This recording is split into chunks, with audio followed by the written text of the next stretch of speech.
Rádio Brasil Central. 7 horas em Goiânia, a hora oficial do Brasil. Agora, pela Rádio Brasil Central e RBC FM 90,1, o Mundo em Sua Casa. O jornal falado de maior tradição no Centro-Oeste brasileiro. O Mundo em Sua Casa. A informação em cima do fato. Um mundo de notícias no começo do dia. O Mundo em Sua Casa tem a marca da Rádio Brasil Central e da RBC FM 90,1. Hoje é terça-feira, dia 26 de junho de 2012. Bom dia, você ouvinte. Bom dia, Écio Santana. Bom dia, Gil Bonfim. O Mundo em Sua Casa. Tempo e temperatura. A previsão do tempo para hoje em Goiânia é de céu claro a parcialmente nublado. A temperatura máxima poderá atingir 28 graus. A umidade relativa do ar fica entre 90% e 35%. Agora, aqui no Parque Santa Cruz, os termômetros registram 19 graus. O Mundo em Sua Casa. Manchetes dos jornais brasileiros. O Globo. Bolsa Família já registra benefício de até R$ 1.332. Folha de São Paulo. Ministro rejeita pressão e mensalão atrasará no STF. O Estado de São Paulo. Petrobras quer novos reajustes da gasolina. Correio Brasiliense. Conselho de Ética pede cassação de Demóstenes. Valor Econômico. Graça faz diagnóstico severo da Petrobras. Estado de Minas. A necessidade de cada um. Interior de Minas. Só 15% dos municípios mineiros têm Secretaria de Desenvolvimento para captar investimentos e apoiar a criação de negócios e geração de empregos. Jornal do Comércio do Pernambuco. Ato histórico para a política local do Pernambuco. PMDB declara apoio ao candidato do governador no Recife e encerra a briga entre caciques. 0 hora. Atrasos em perícias levam à intervenção no INSS em Porto Alegre, no Rio Grande do Sul. Brasil Econômico. Petrobras quer mais reajustes para cumprir plano de investimentos. O Popular. Conselho de Ética deixa Demóstenes a 2 passos da cassação. Diário da Manhã. Conselho de Ética pede cassação de Demóstenes. Agora em Goiânia, 7 horas 3 minutos.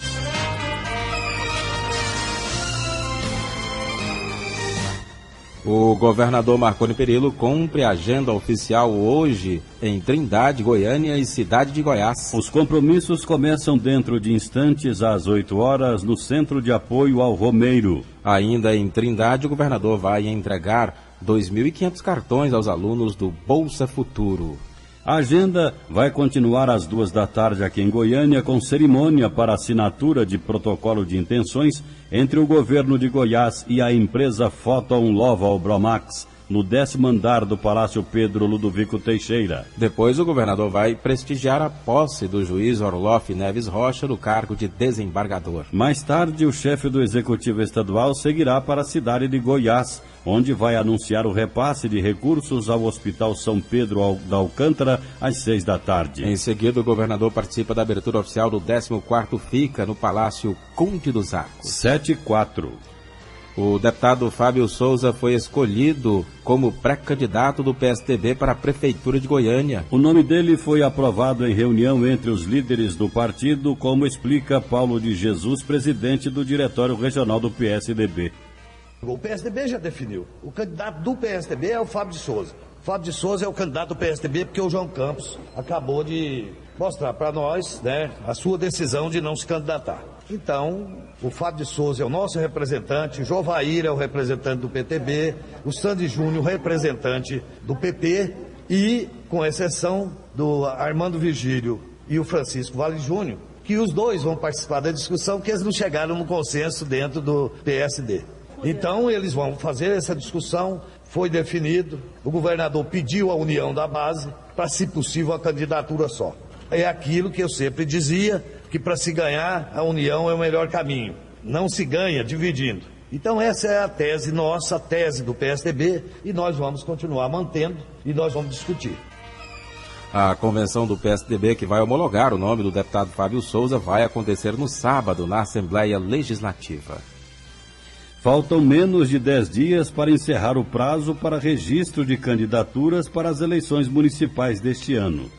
As juízas eleitorais e os chefes de cartórios das 3 zonas responsáveis por registros de candidaturas na capital se reuniram nesta segunda-feira com representantes de diretórios e comissões partidárias para repassar informações sobre o processamento dos pedidos de registros que tem prazo final em 5 de julho. Segundo a juíza eleitoral Maria Umbelina Zorzetti, até agora nenhum partido procurou a circunscrição eleitoral. Embora eles tenham um prazo, para complementar posteriormente, mas isso acarreta realmente transtorno para o nosso trabalho e o candidato corre o risco ainda de ter o seu requerimento indeferido pela Justiça Eleitoral por não ter cumprido todas as formalidades legais. Em Goiânia são 10 zonas eleitorais e apenas 3 fazem registro de candidaturas e, de acordo com a juíza, é preciso tempo para conferir toda a documentação para o julgamento de todos os registros. É o nosso primeiro contato com eles, é para mostrar o trabalho da Justiça Eleitoral em relação ao registro das candidaturas,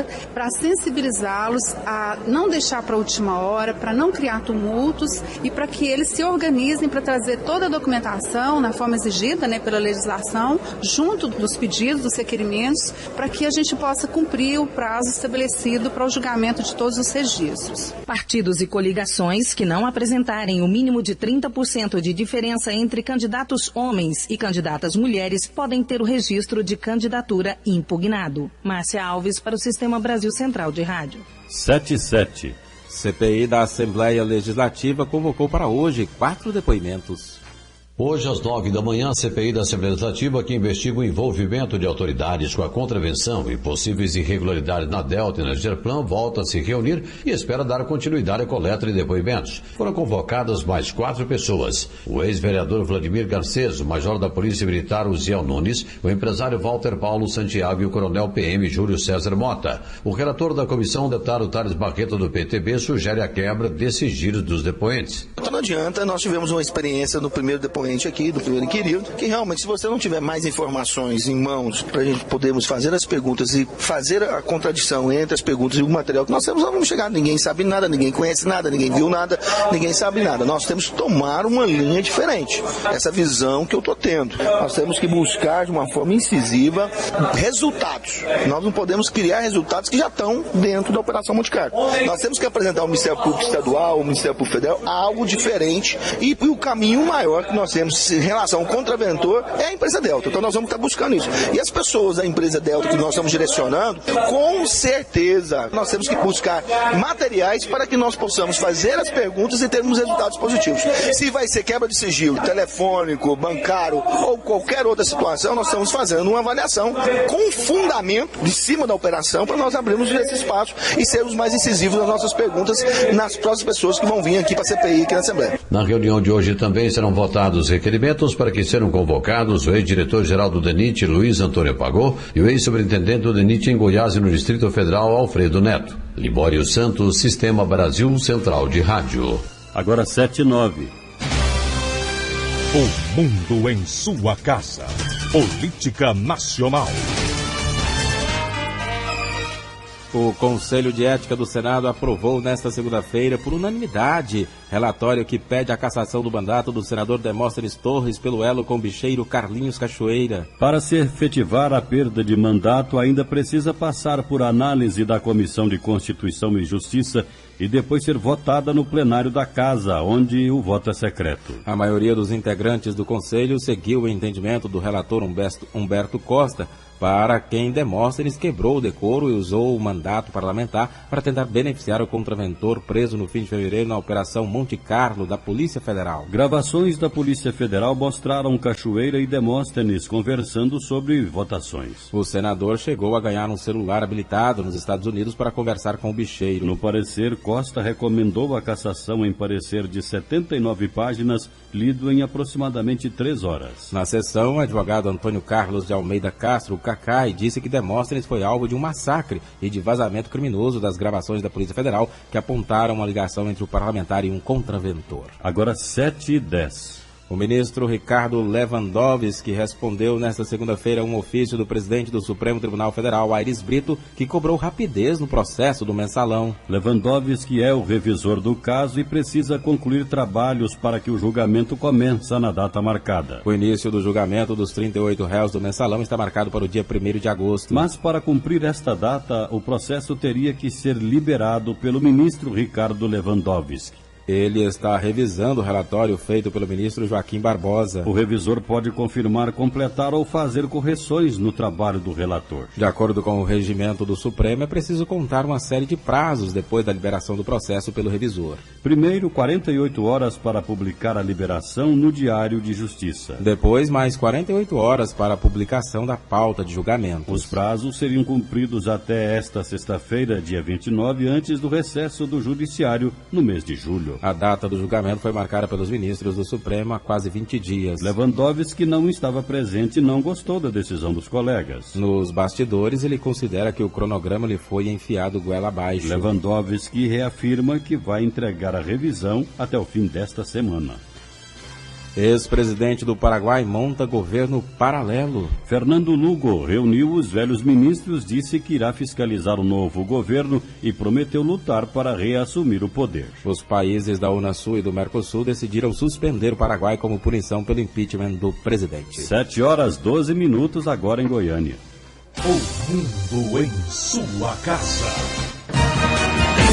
Se a sua empresa busca reconhecimento, anuncie em uma emissora de credibilidade. Rádio Brasil Central 1270, AM, ondas curtas e tropicais. A certeza de resultado. Qualidade com alcance em todo o território nacional. Ligue 3201-7686. Rádio Brasil Central. Comunicando com o mundo. O mundo em sua casa. Um mundo de notícias no começo do dia.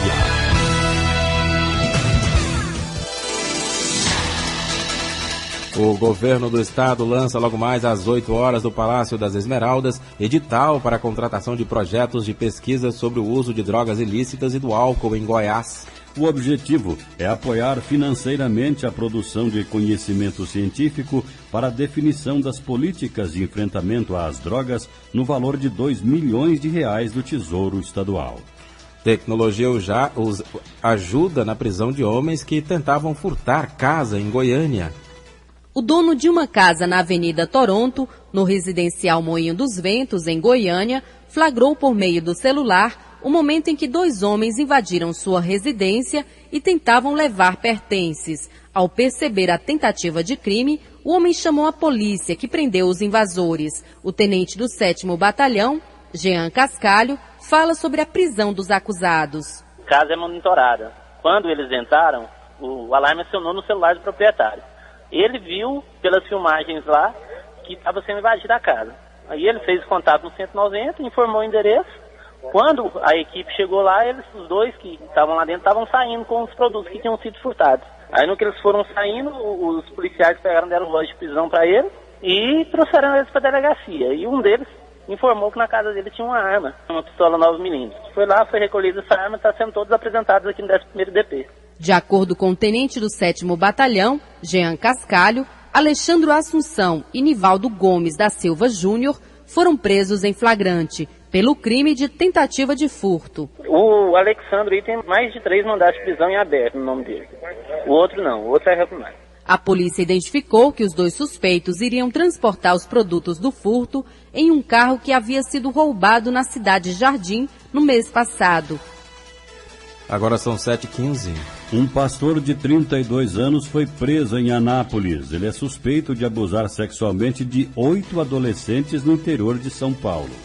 Foragido da Justiça Paulista desde 27 de maio do ano passado, Daniel Paulino da Silva, de 32 anos, foi localizado e preso em uma chácara para recuperação de viciados na cidade de Anápolis, onde trabalhava como monitor. As investigações que levaram a polícia ao pastor, que é acusado de ter estuprado 8 adolescentes da igreja onde ministrava cultos em Franca, duraram mais de 30 dias, explica o titular do 1º Distrito Policial de Anápolis, delegado Tiago Torres. A Polícia Militar teve informação de que ele estaria escondido aqui em Anápolis e assim que identificou Daniel Paulino da Silva, prendeu e o conduziu até o 1º DP. Foi cumprido o mandado de prisão preventiva dele, proveniente da comarca de Franca e São Paulo, e comunicado ao Judiciário. Ele nega os fatos. E qual que é o procedimento agora? Como é que vai ser feita essa transferência dele para São Paulo? O recambiamento é feito através do Judiciário, né? Assim que a gente comunica o juiz da comarca de Anápolis, ele vai comunicar o juiz da comarca de Franca para fazer esse recambiamento lá para São Paulo. Como os abusos cometidos por Daniel Paulino provocaram grande repercussão e comoção em Franca, a expectativa é que ele seja recambiado para o interior paulista, no máximo até a próxima sexta-feira. Aulos Rincon para o Sistema Brasil Central de Rádio. 7h16. Vamos ao balanço das ocorrências nas rodovias com Libório Santos. Bom dia. Bom dia, ouvintes da Brasil Central. Últimas 24 horas das rodovias goianas, tivemos 31 acidentes, 9 feridos e uma vítima fatal. O acidente mais grave foi uma colisão frontal. Aconteceu na GO 184, quilômetro 060, entre Serranópolis e Aporé. O EcoSport, placa DGV 2263 de Jataí. O condutor Eurípides Donizete Pereira ileso. E a vítima fatal foi Alessandro de Jesus. Ele conduziu uma moto sem placas. E a Polícia Rodoviária Federal multou 18 estabelecimentos comerciais que ficam às margens das rodovias goianas pela venda de bebidas alcoólicas. A fiscalização foi intensificada nas BR 050, 060 e 452. A lei que proíbe a venda desses produtos nesses estabelecimentos está em vigor desde 2008. A multa é de R$ 1.500 e a fiscalização vai continuar. E um detalhe interessante é que em apenas uma semana, a Polícia Rodoviária Federal multou em Goiás 112 motoristas dirigindo embriagados. Libório Santos, Sistema Brasil Central de Rádio. O mundo em sua casa. Um mundo de notícias no começo do dia.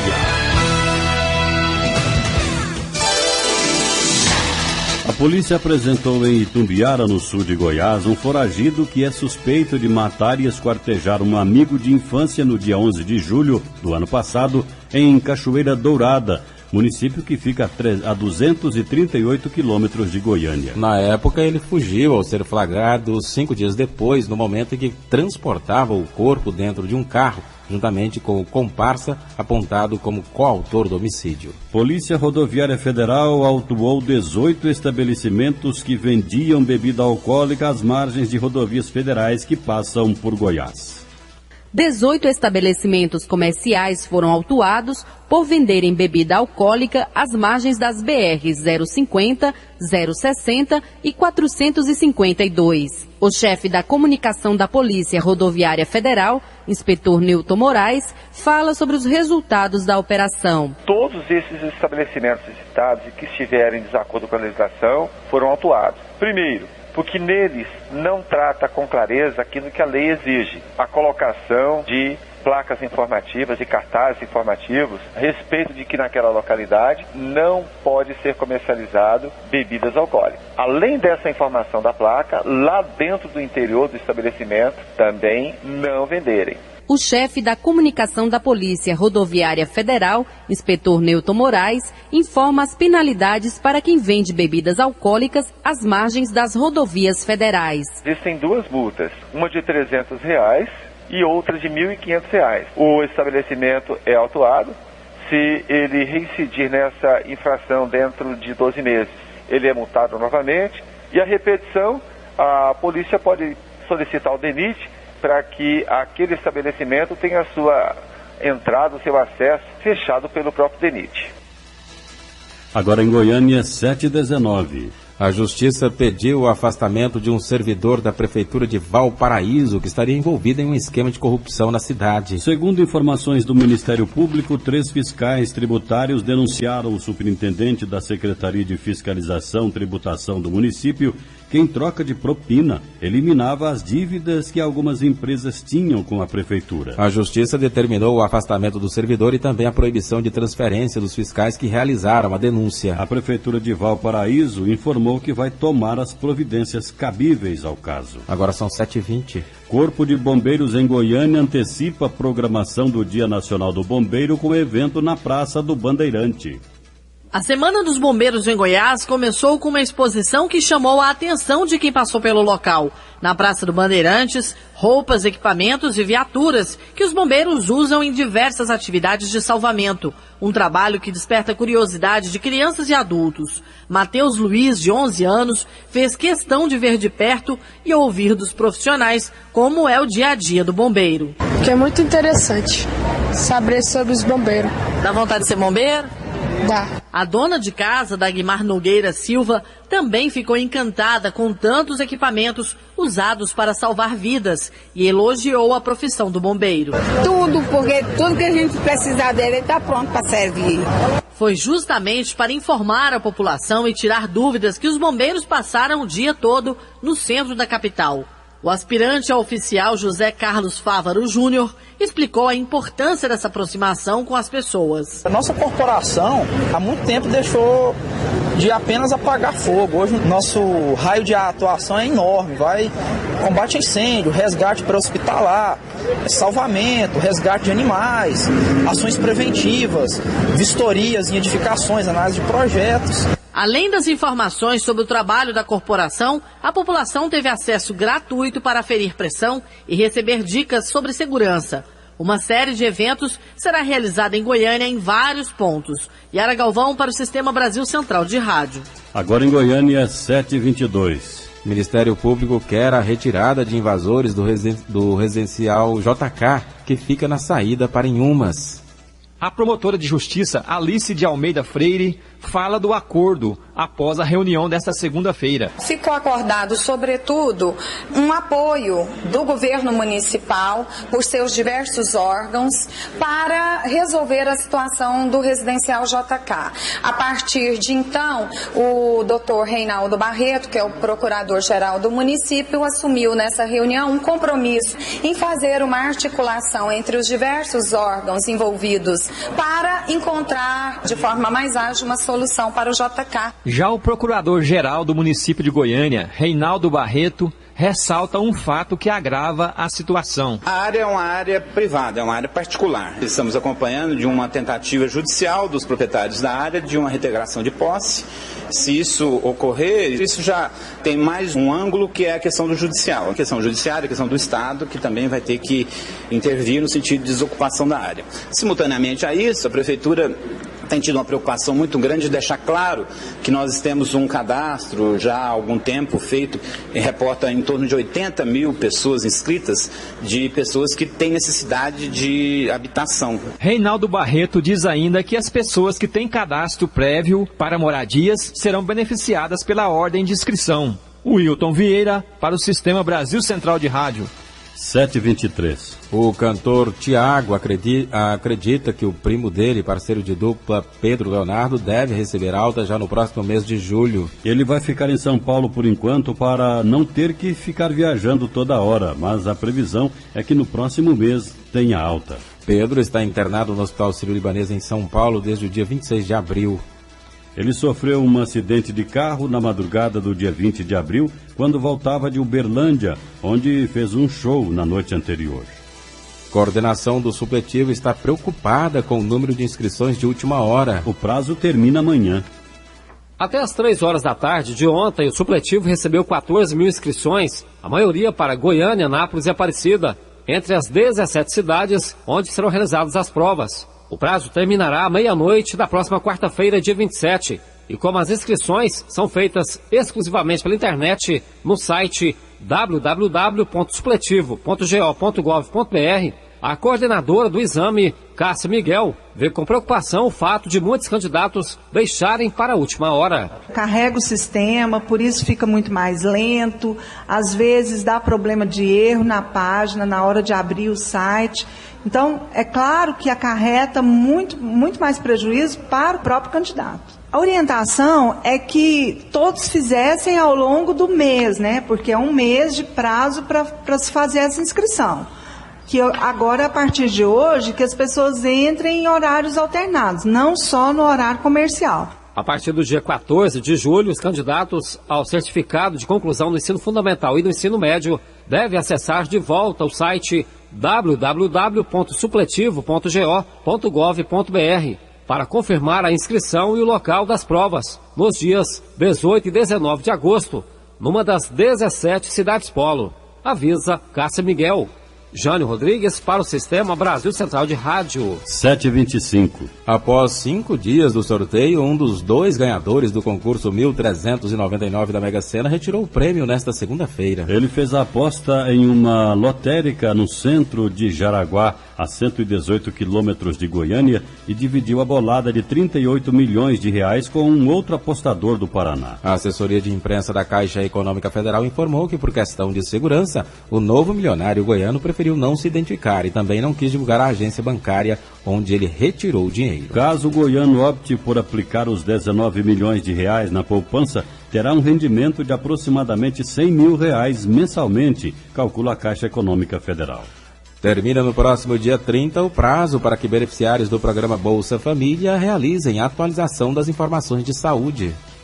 Os usuários devem comparecer à unidade de saúde mais próxima de sua casa, portando o cartão do Bolsa Família, carteira de identidade, caderneta de vacinação das crianças e o cartão de gestante, se estiver grávida. Quem não cumprir essa exigência corre o risco de perder o benefício. Segundo a coordenadora do Bolsa Família da Secretaria de Assistência Social de Goiânia, a Irmeire Artiaga, cerca de 65% das famílias se apresentou com a documentação nas unidades de saúde. Nós estamos em torno de 31 mil famílias são beneficiadas pelo Bolsa Família. Mas com o perfil de acompanhamento da saúde, são 24 mil famílias e poucas. Nós estamos em torno de 62% a 65% de famílias acompanhadas. A Irmeire Artiaga esclarece quem deve comparecer às unidades de saúde. Toda família que tem a criança, né, de 0 a 7 anos, as mulheres de 14 a 44 anos ou as gestantes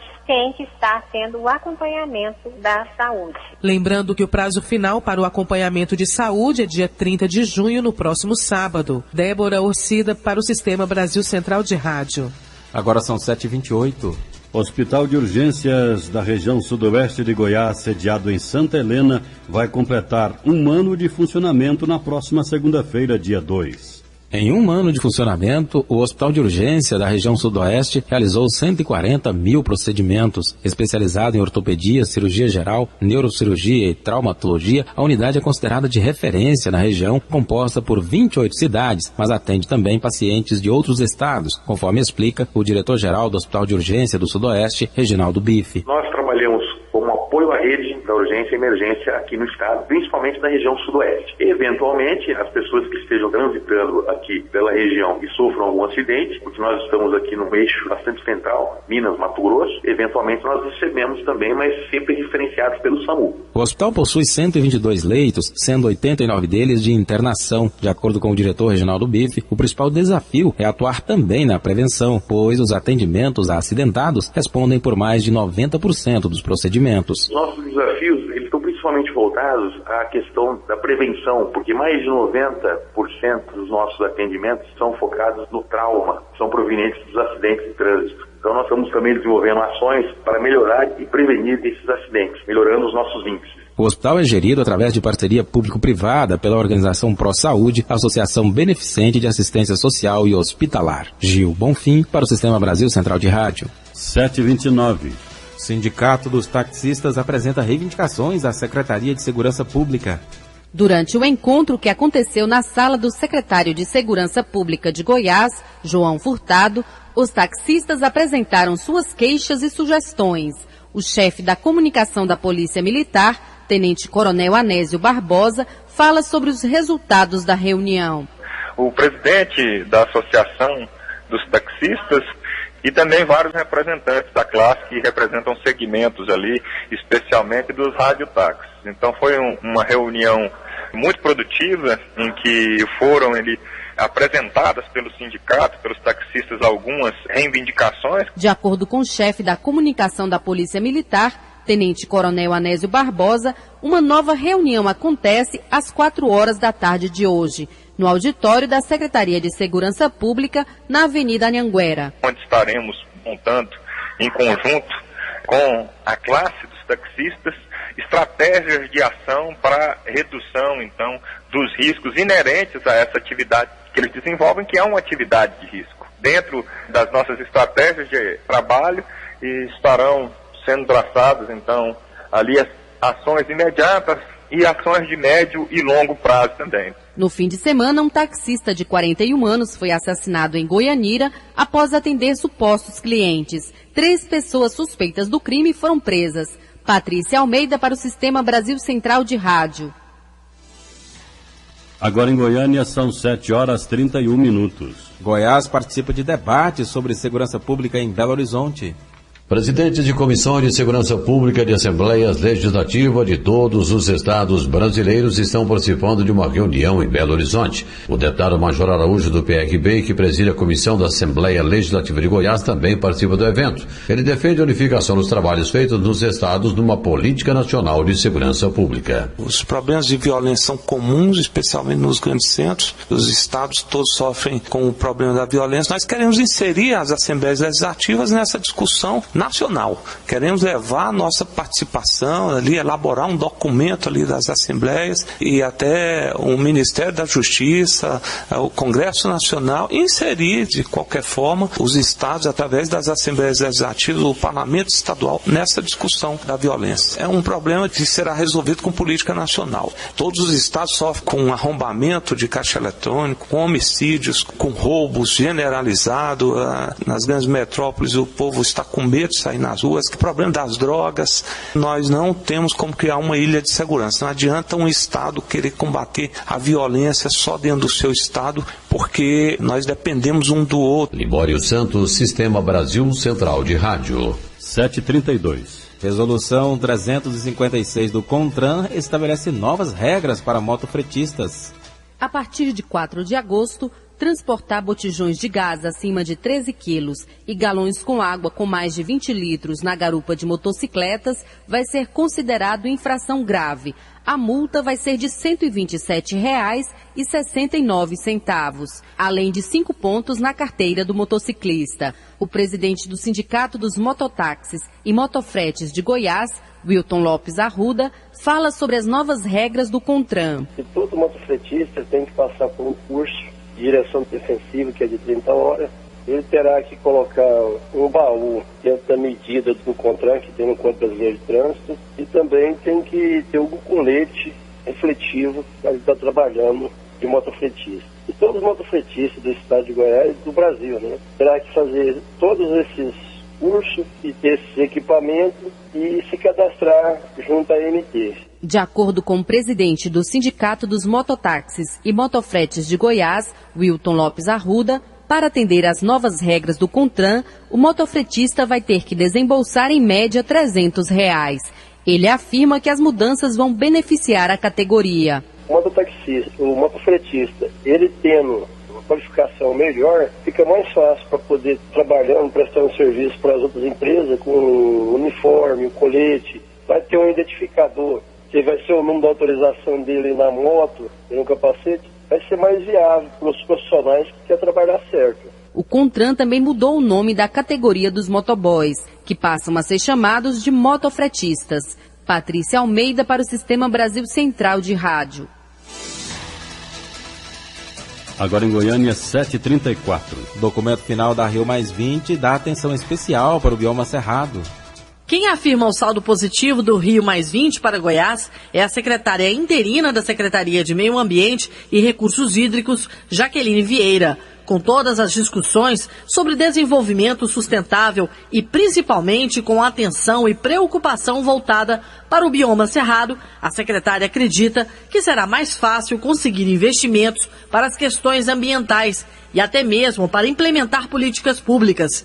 Se o documento final foi criticado por ambientalistas e alguns segmentos da sociedade, Para Goiás não foi negativo. A secretária interina Jaqueline Vieira faz questão de ressaltar o documento do Estado lançado no evento. Esse documento ele foi lançado na Rio+20, depois de amplamente discutido, escrito no Fórum dos Secretários Estaduais do Bioma Cerrado. Então a gente acredita que nós trouxemos um documento oficial e esse documento também vai ser amplamente divulgado a partir dessa semana, tanto na imprensa quanto nos órgãos estaduais, né, para que a gente possa construir uma política ambiental e construir o conceito e a efetivação dessa Carta do Cerrado em todo o nosso estado. A expectativa agora é de mudanças significativas no bioma cerrado. Essa é a nossa esperança. E a gente entende que nós estamos construindo esse entendimento também aqui no nosso estado para que nós possamos realmente apresentar para o mundo o nosso capital ambiental. Yara Galvão para o Sistema Brasil Central de Rádio. 7h36. Sancionada a lei de criação do Instituto Mauro Borges, que vai centralizar o Sistema Estadual de Geoinformações. A Superintendência de Estatística, Pesquisa e Informações Socioeconômicas vai ser transformada em Instituto Mauro Borges, com atuação ampliada. A lei foi aprovada pela Assembleia Legislativa e sancionada pelo governador Marconi Perillo nesta segunda-feira no Palácio das Esmeraldas. De acordo com o secretário de Gestão e Planejamento, Giuseppe Vecchi, o Instituto vai padronizar as informações estatísticas no estado, possibilitando maior desenvolvimento para Goiás. O objetivo para o governo é ter maiores informações e subsidiar o seu planejamento, para as universidades poder manter a cooperação técnica de pesquisa nos campos da economia e no campo social. E acredito que para a população, de uma forma geral, poder ter a transparência de informações tão necessárias no dia de hoje. O governador assinou também a ordem de serviço para a criação de um índice que vai servir de parâmetro de avaliação do crescimento dos municípios goianos. O Instituto Mauro Borges terá uma estrutura semelhante à de institutos consolidados no país. Para isso, foram criados 22 cargos, dos quais 20 são para pesquisadores selecionados por concurso público. São 20 vagas para pesquisadores, então nós devemos, na próxima semana, detalhar em edital a forma das pessoas poderem concorrer. Nós esperamos que esse somatório de 20 pessoas venha compor já o corpo técnico que nós temos na antiga CEPIM. Visa certamente dar melhor conhecimento e, além disso, nós devemos manter cooperações técnicas com entidades similares em nível do Brasil. O nome do Instituto é uma homenagem ao ex-governador que na década de 1960 adotou em sua administração, pela primeira vez no estado, o planejamento como instrumento de gestão pública. Márcia Alves para o Sistema Brasil Central de Rádio. 7h38. Fórum discute inclusão de deficientes no mercado de trabalho. Movimento que congrega representantes de empresas, órgãos governamentais e instituições da sociedade civil lança fórum de inclusão no mercado de trabalho das pessoas com deficiência e dos reabilitados do INSS. O presidente do Sindifargo e coordenador do evento, Marçal Soares, destaca o objetivo do encontro desta segunda-feira. Nós temos as entidades de um lado que lutam, que trabalham, às vezes até sem recurso, para empregar essas pessoas. E nós temos do outro lado empresas que também estão lutando, que precisam empregar, que precisam cumprir a lei de cotas.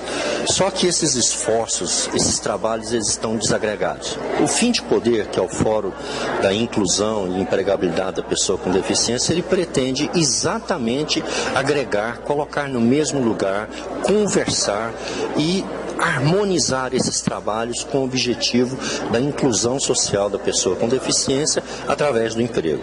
A presidente da ADFEGO, Maria de Fátima Carvalho, fala de conquistas e desafios da associação. De uns 10 anos para cá, tem tido uma consciência muito grande dos empresários. A gente ainda enfrenta algumas dificuldades, mas a consciência cresceu. Nós temos pessoas que estão no mercado há mais de 12 anos, trabalhando na mesma empresa, pessoas com deficiências graves, e que mostram que elas são capazes de desenvolver qualquer tipo de serviço. O fórum é resultado da parceria de 23 entidades, como FIEG, SESI, Iniciativa Privada e associações de portadores de necessidades especiais, além do governo e Ministério Público do Trabalho. Wilton Vieira para o Sistema Brasil Central de Rádio. 7h40 em Goiânia. Concursos públicos realizados em Goiânia e em diversas cidades do interior do estado oferecem 2.675 vagas para os níveis fundamental, superior e médio. O órgão que disponibiliza o maior número de vagas é a Prefeitura Municipal de Águas Lindas de Goiás, com 1.392 postos. Em segundo lugar, aparece a AGECEP, que abriu 666 vagas para 67 municípios goianos. A Prefeitura de Mineiros, 300, e a de Inaciolândia, 134, também oferecem um expressivo número de postos. Os menores salários, R$ 622, são oferecidos pela Prefeitura de Mineiros e os maiores, R$ 7.333, pela Universidade Federal de Goiás, para o cargo de professor adjunto. Microcrédito é a grande chance para quem pensa em abrir um empreendimento ou investir no crescimento da pequena empresa. Criado em março de 1999, o programa Banco do Povo do Estado de Goiás tem como objetivo ajudar trabalhadores informais e de baixa renda. Em 13 anos, o Banco do Povo está presente em 244 municípios goianos, já firmou mais de 90 mil contratos, emprestou cerca de R$163 mil e ajudou a gerar 135.188 empregos. Para o superintendente da instituição, Osmar Moura, o banco não tem apenas a função de emprestar dinheiro, mas também de orientar a população e ajudar na administração do empreendimento. O objetivo do Banco do Povo não é só emprestar dinheiro, é pegar aquelas pessoas que têm habilidade, né, e transformar elas em empreendedores, com recurso, um pouco de recurso financeiro e com a qualificação, a capacitação empresarial, uma parceria que nós temos com o Sebrae Goiás. Osmar conta ainda que desde a implantação do Banco do Povo, o Sebrae vem apoiando a capacitação dos beneficiados de empréstimos e agentes de crédito.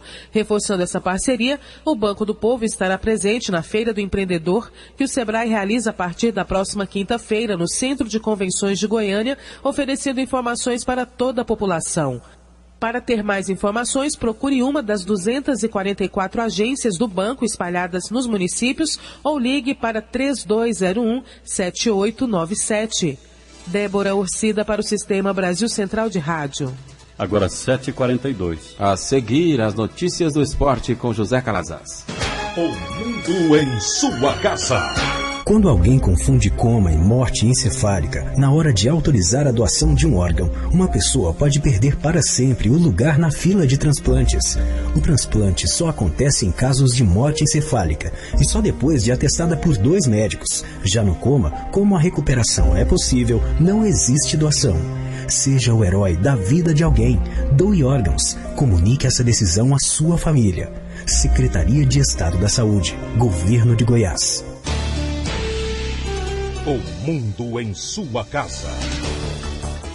O jornal falado de maior tradição no Centro-Oeste brasileiro.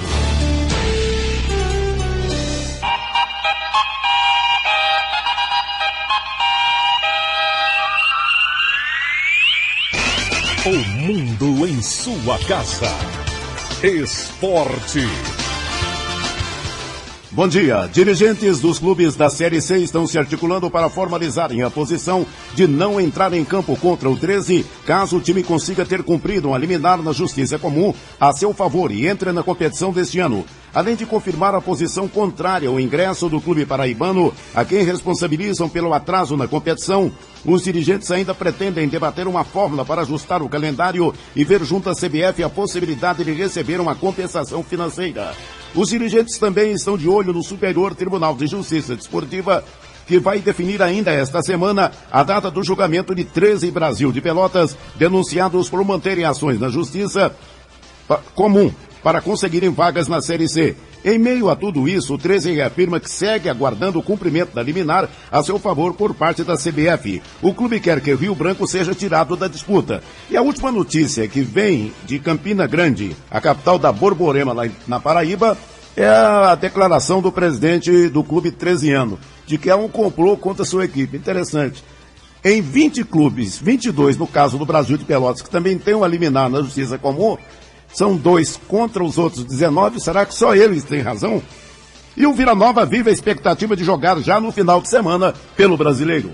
A diretoria vilanovense aguarda uma resposta ainda hoje da CBF. Este foi o prazo determinado pela entidade para divulgar as novas datas da tabela da Série C do Campeonato Brasileiro, conforme a gente já antecipava desde a última sexta-feira. O Vila Nova deverá mesmo estrear no próximo fim de semana na terceira divisão do Campeonato Nacional. Essa informação, inclusive, da CBF foi nos passada pela diretoria colorada. A tendência é que o Vila estreie contra o Caxias, jogando em Caxias do Sul. Até conversando com o técnico Robélio Schneider, ele já tem o Vila definido para a estreia na terceira divisão. Júlio César no gol, Evandro na lateral direita, o miolo de zaga com Toninho e Rafael Vaz, na lateral esquerda Anderson, o meio-campo com César Gaúcho, Luiz Marques,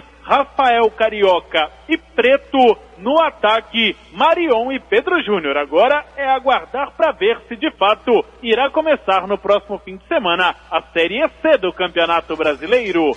Paulo Massad para o Sistema Brasil Central de Rádio. E há uma ideia também que a Série C seja disputada por 19 clubes, tirando o único que está marchando certo nessa parada, que é o clube do 13 de Campina Grande. Às 7h46, começa nesta terça-feira a 8ª rodada do Campeonato Brasileiro da Série B, com 3 jogos. Em Ipatinga tem Ipatinga e Ceará. Em Barueri, Grêmio Barueri e América Mineiro. O Goiás, 10º colocado com 11 pontos, recebe no Serra Dourada o Guaratinguetá.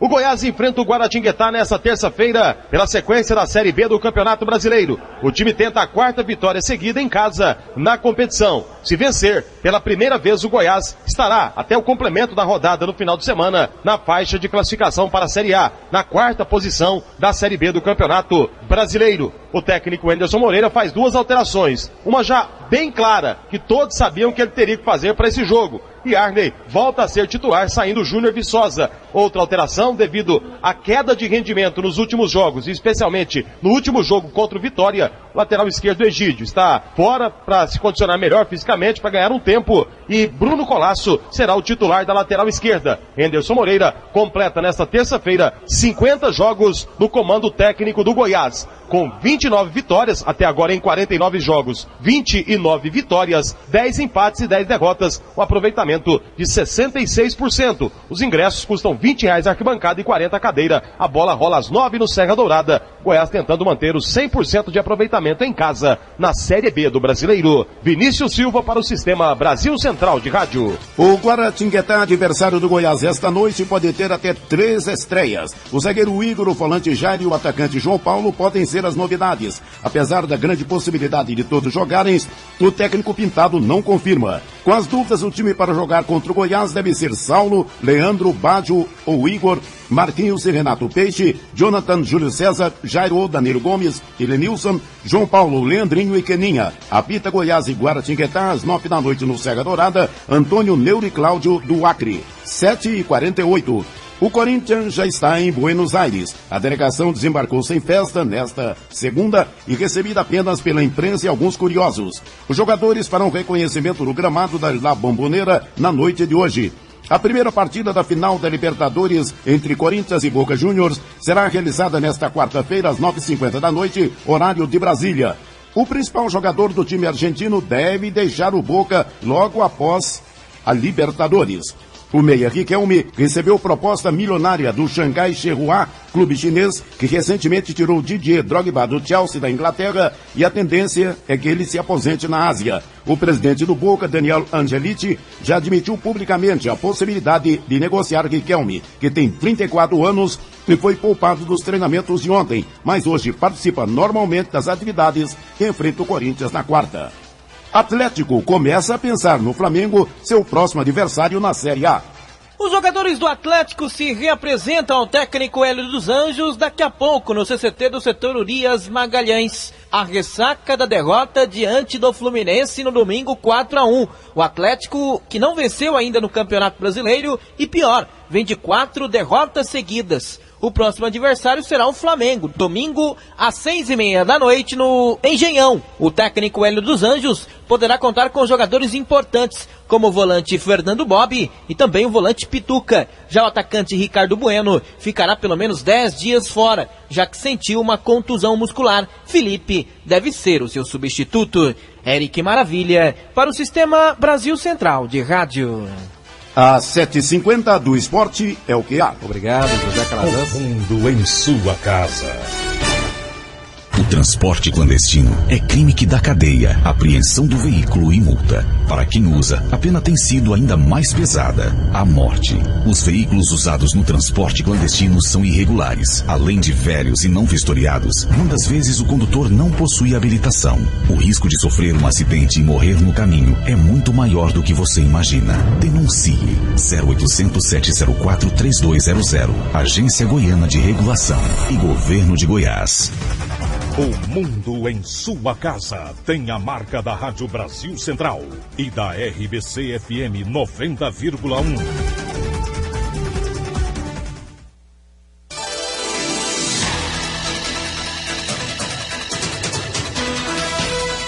O número de médicos no interior ainda é baixo para atender toda a população.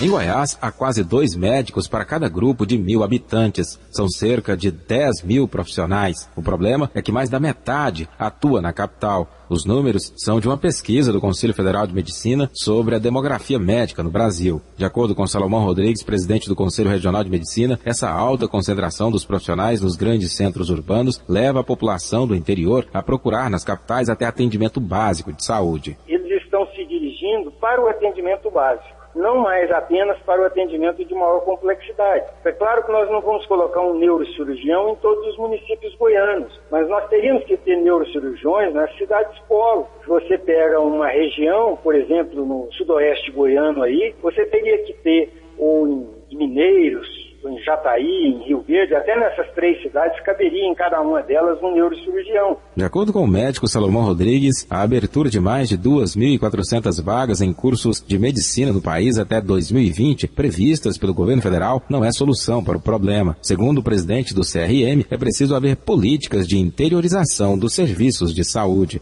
Existe uma total ausência de estímulo para que o médico se desloque para o interior, em 2 aspectos.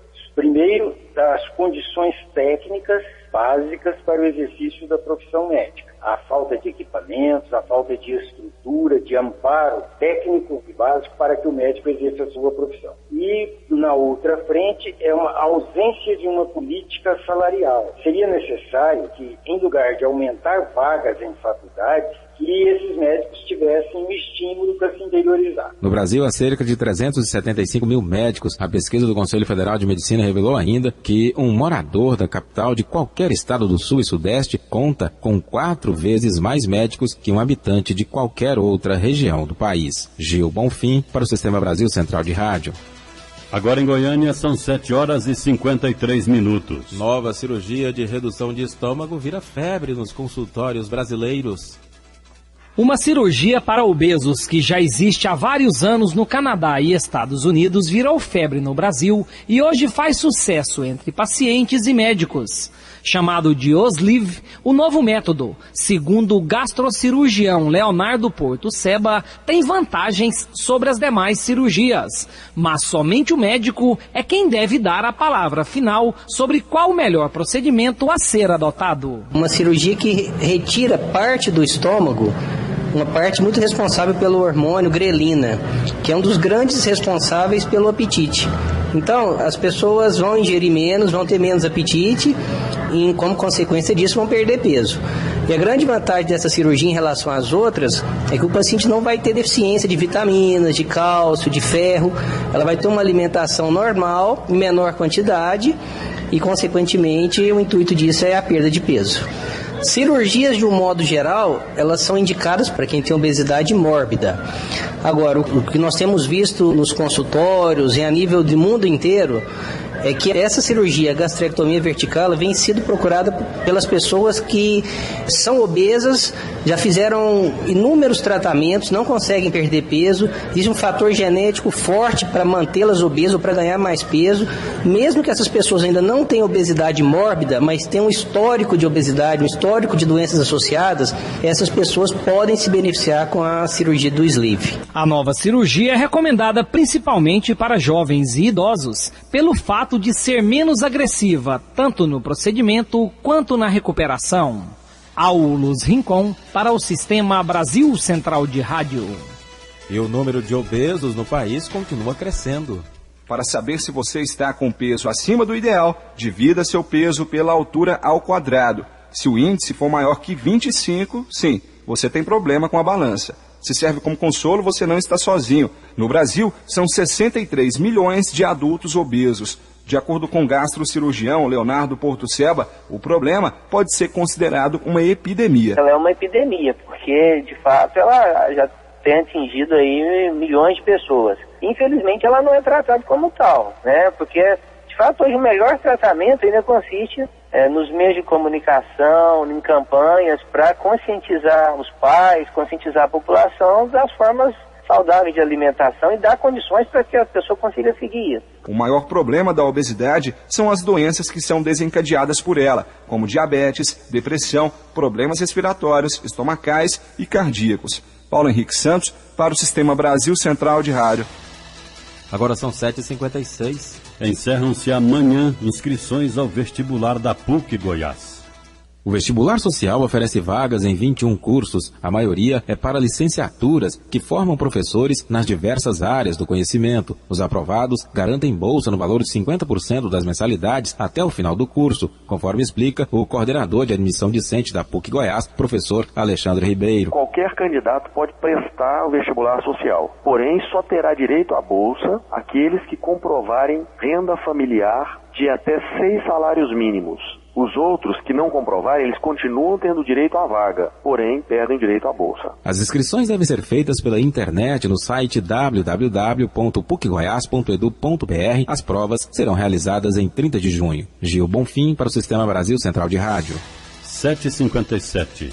Governo do Estado arrecadou mais de R$1.200.000 com o leilão de veículos no último sábado. O dinheiro será aplicado na renovação da frota do Estado. O superintendente de Suprimentos e Logística da Secretaria de Gestão e Planejamento, Bruno Fleury, informa que os lotes de veículos que não foram alienados serão disponibilizados em um próximo leilão. O endividamento das famílias brasileiras mais que dobrou nos últimos 7 anos e atingiu um nível recorde. Isso, basicamente, foi consequência de 2 fatores. O primeiro foi o aumento da oferta de crédito no país, o que foi muito bom, mas o outro fator foi um certo descuido nas contas. Uma fatia cada vez maior da renda das famílias está comprometida com o pagamento de financiamento, de parcelamento de cartão de crédito e de empréstimos. Segundo o último levantamento do Banco Central, essas dívidas consomem quase 43% do que o brasileiro ganha em 12 meses. É o índice mais alto desde 2005. A cotação do dólar subiu ligeiramente nesta segunda-feira no Brasil. O aumento foi de 0,09%, chegando a R$ 2,06. E as ações da Petrobras despencaram mais de 8% porque os investidores consideraram que deveria ter sido maior o reajuste dos combustíveis nas refinarias anunciado pelo governo na última sexta-feira. Agora 7h58. A Polícia Federal prendeu 7 pessoas numa operação contra uma quadrilha envolvida em tráfico de drogas, roubo a banco e posse ilegal de armas no Acre. Foram apreendidos R$35 mil em dinheiro e joias, além de armas de fogo na casa identificada como base de operações do grupo. Um dos detidos é policial civil e 3 são foragidos da Justiça do Maranhão e do Pernambuco. Uma menina que havia desaparecido durante um evento religioso em São Paulo há 15 dias foi encontrada ontem.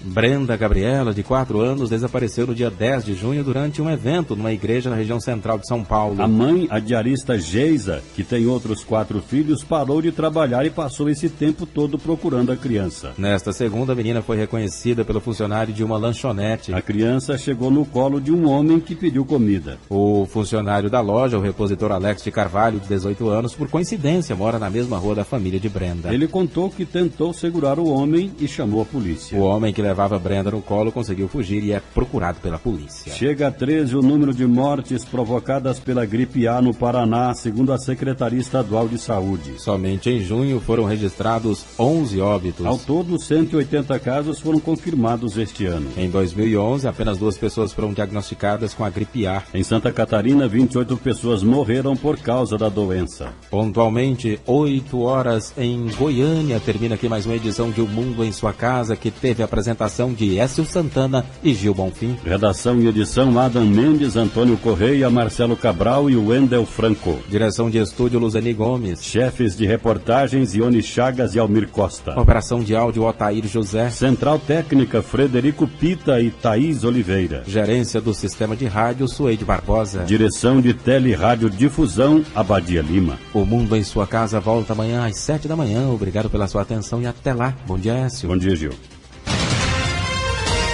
Este foi, pela Rádio Brasil Central e RBC FM 90,1, O Mundo em Sua Casa. O jornal falado de maior tradição no Centro-Oeste brasileiro.